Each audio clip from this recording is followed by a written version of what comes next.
Assalamualaikum warahmatullahi wabarakatuh. Perkenalkan, nama saya Sirina Rajabni dengan NIM 123011092, kelas 2D Prodi Pendidikan Agama Islam.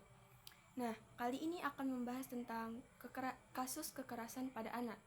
Hasil pengamatan PBB menunjukkan setidaknya pada tahun 2018 ada 5 isu yang krusial di dunia, dan isu-isu tersebut tentu merupakan tantangan dalam perkembangan pendidikan kewarganegaraan di Indonesia.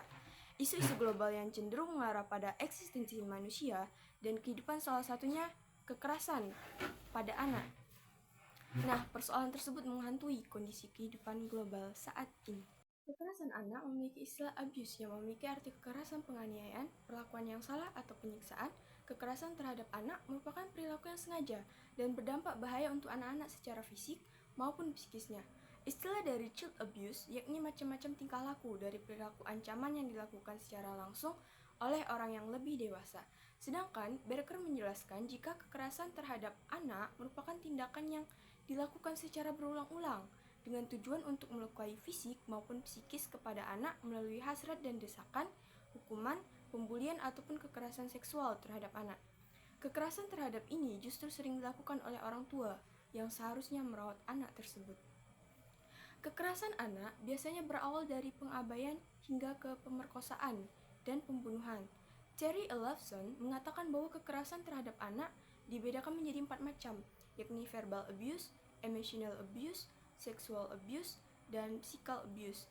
Sedangkan Soeharto membedakan kekerasan terhadap anak menjadi 4 juga, yaitu yang pertama kekerasan psikologi, yakni kekerasan yang meliputi seperti mengeluarkan atau berbicara dengan bahasa yang tidak sopan, kasar atau kotor,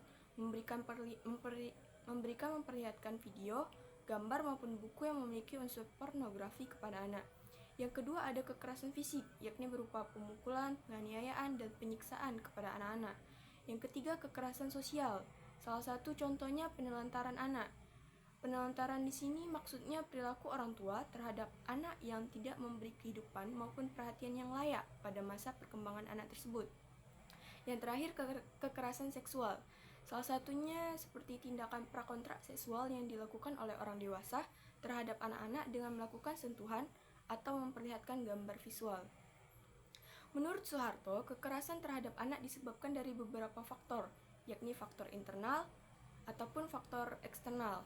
Penyebab tersebut yang pertama ada faktor ekonomi, seperti kemiskinan keluarga, penghasilan tidak memenuhi, memiliki banyak anak, ataupun orang tua yang menganggur.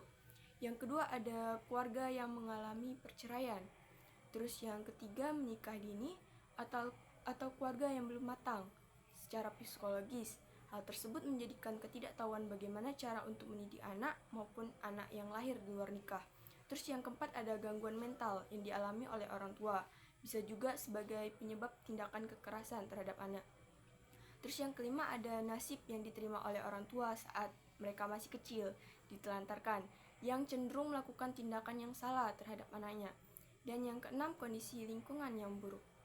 Menurut surat kabar harian Kompas, Kamis 23 Mei 2002, kekerasan domestik atau kekerasan yang terjadi di dalam lingkungan keluarga menduduki porsi terbesar dalam kasus kekerasan yang menimpa anak-anak pada rentang usia 3-6 tahun. Sebanyak 80% kekerasan yang menimpa anak-anak dilakukan oleh keluarga mereka, 10% terjadi di lingkungan pendidikan, dan sisanya orang yang tak dikenal. Setiap bulannya terdapat 30 kasus kekerasan yang diadukan oleh korbannya kepada Lembaga Konseling Yayasan Kesejahteraan Anak Indonesia. Sebanyak 60% merupakan korban kekerasan ringan, berupa kekerasan verbal atau caci maki, sedangkan 40% sisanya mengalami kekerasan fisik hingga seksual.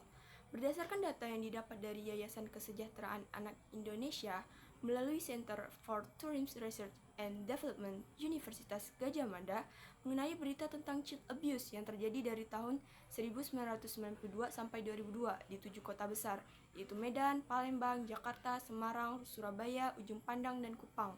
Ditemukan bahwa ada 3.969 kasus dengan rincian sexual abuse 65,8%, physical abuse 19,6%, emotional abuse 6,3%, dan child neglect 8,3%. Lantas, bagaimana solusinya?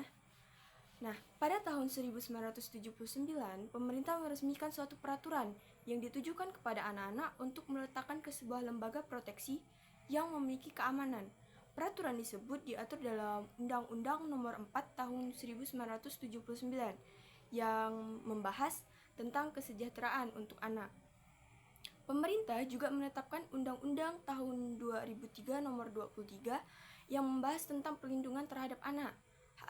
Hak asasi anak merupakan sebagian dari hak asasi manusia yang diatur dalam Undang-Undang Dasar Negara Republik Indonesia 1945. Dilihat dari sisi kehidupan berbangsa dan bernegara, anak merupakan bagian dari integral sebuah negara. Anak juga menjadi generasi muda yang akan meneruskan dan mewujudkan cita-cita bangsa, sehingga anak memiliki hak untuk kehidupannya, tumbuh, berkembang, dan mengikuti secara optimal hak-haknya atas perlindungan dari semua macam tindakan kekerasan. Indonesia merupakan negara yang menjunjung tinggi hak asasi manusia dan sudah diatur dalam Undang-Undang Nomor 39 Tahun 1999. Selain itu juga diatur dalam Undang-Undang Nomor 23 Tahun 2002. Undang-undang tersebut membahas tentang hak asasi manusia dan perlindungan untuk anak yang secara substansi sudah cukup untuk mengakomodir hak-hak anak.